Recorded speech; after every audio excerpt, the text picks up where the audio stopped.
लोकसभा चुनाव के 6 चरणों का मतदान हो चुका है। कल 7वें चरण का मतदान होगा। 8 राज्यों और केंद्र शासित प्रदेशों की 57 सीटों पर कल वोटिंग होगी सुबह 7 बजे से, और इसमें उत्तर प्रदेश की 13 सीटें शामिल हैं। इसके अलावा बात करें बिहार की तो 8 है सीट, ओडिशा की 6, झारखंड की 3, हिमाचल प्रदेश की 4, पश्चिम बंगाल की 9, चंडीगढ़ की 1 सीट इसमें शामिल है।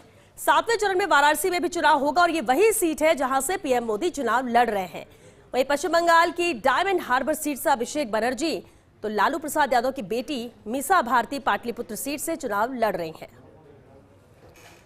तो 7वां चरण बेहद अहम है क्योंकि 7वें चरण के साथ ही लोकसभा चुनाव 2024 संपन्न हो जाएंगे, लेकिन फिर कल शाम एग्जिट पोल्स भी आएंगे और उसके बाद इंतजार सभी को 4 जून का रहेगा जब परिणाम सामने होंगे सभी 7 चरण के लोकसभा चुनाव 2024 के। इस लिहाज से देखा जा रहा है कि कल जो 7वां चरण है 57 सीटों पर जिसमें वोटिंग होनी है वो बेहद खास है, बेहद अहम है।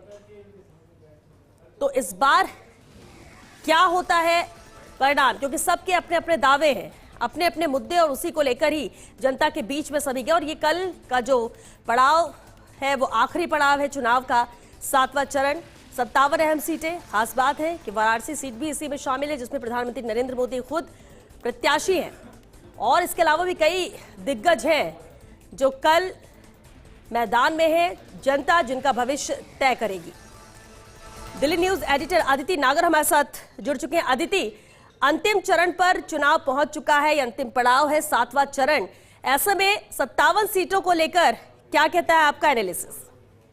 देखिए, एक तो खास बात यह है कि अंतिम चरण तक पहुंच चुका है। दूसरा, कल शाम को 5 बजे से एग्जिट पोल आना शुरू हो जाएंगे जिस पर सबकी निगाहें स्वतः टिकी हुई होंगी। और मुझे लगता है कि जब आप 5 बजे बाद जनता को बता रही होंगी, व्यूअर्स को बता रही होंगी कि एग्जिट पोल क्या कुछ कहते हैं, तो वो ना बहुत बेहतर तरीके से आप उस समय समझ पाएंगे। देखिए, 8 राज्यों की 57 सीटों पर वोटिंग कल सुबह शुरू हो जाएगी, और इसके साथ साथ जैसा आपने कहा कि वाराणसी से प्रधानमंत्री मोदी मैदान में है इस बार, तो वहीं अगर एक्टर्स की बात करें तो कंगना रनावत, रवि किशन, पवन सिंह समेत 4 एक्टर इस 7वें फेज में चुनाव लड़ रहे हैं। लोकसभा चुनाव 2024 के 7वें और अंतिम फेज में 7 राज्य, 1 केंद्र शासित प्रदेश की 57 सीटों पर वोटिंग होगी। इस बार फिंगर्स क्रॉस्ड है कि वोटिंग परसेंटेज बेहतर जाए, क्योंकि आखिरी लेग में वोटिंग परसेंटेज बेहतर जाना चाहिए, जिसको लेकर सभी पॉलिटिकल पार्टी और खासतौर से भारतीय जनता पार्टी ने लगातार कार्यकर्ताओं को और वोटर्स को अपील की है। देखिए, 2019 में इन सीटों में सबसे ज्यादा भाजपा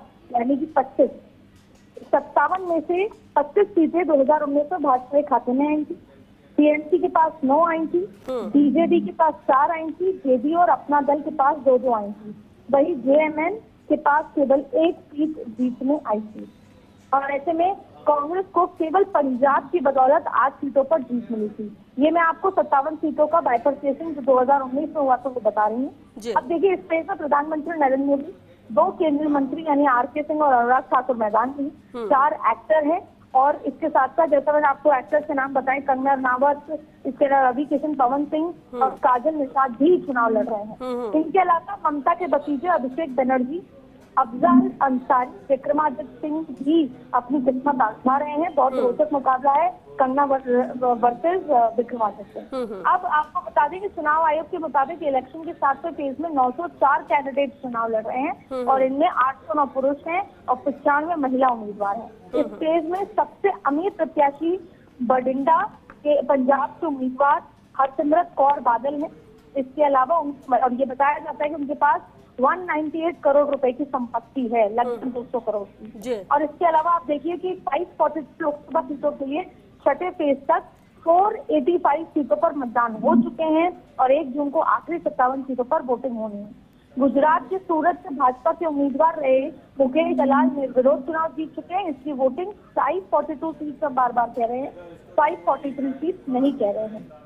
अब आपको ये बता दें कि 199 कैंडिडेट पर क्रिमिनल केस है इस बार, और इसके अलावा 155 में हत्या और किडनैपिंग के मामले भी गंभीर आरोप उन पर लगे हुए हैं। एडीआई की रिपोर्ट के मुताबिक कैंडिडेट ऐसे हैं जिन पर क्रिमिनल केस दर्ज है, और वहीं 155 उम्मीदवार ऐसे भी हैं जिन पर हत्या, किडनैपिंग जैसे गंभीर मामले दर्ज है, और ये वो कैंडिडेट है जो चुनाव में उतरे हैं। इनमें से 13 उम्मीदवार को किसी न किसी मामले में दोषी भी ठहराया जा चुका है। आपको बता दें कि और ये तमाम जो पूरी चीजें हैं, देखिए अगर हम कल के उम्मीदवारों की बात करें, कल का बहुत रोचक इसमें हो जाता है कि कल बिहार भी है, उत्तर प्रदेश भी है, झारखंड भी है, तो वहीं कल पंजाब भी है, कल हिमाचल भी है, तो कल बहुत सारा उत्तर की सीटें बहुत ज्यादा महत्वपूर्ण है। वहीं पश्चिम बंगाल भी कल है, तो ये देखा। और क्योंकि भारतीय जनता पार्टी ने 57 में से 25 सीट पे जीती थी, तो भारतीय जनता पार्टी इस आखिरी फेज में वोटिंग परसेंटेज बढ़ाकर अपने स्ट्राइक रेट को बढ़ाना चाहती है, अपने नंबरों में इजाफा करना चाहती है। बिल्कुल, बहुत शुक्रिया अदिति इस पूरी जानकारी के लिए। और इस लिहाज से बेहद अहम है कल की ये 57 सीटें जिसमें अंतिम चरण में वोटिंग होनी है।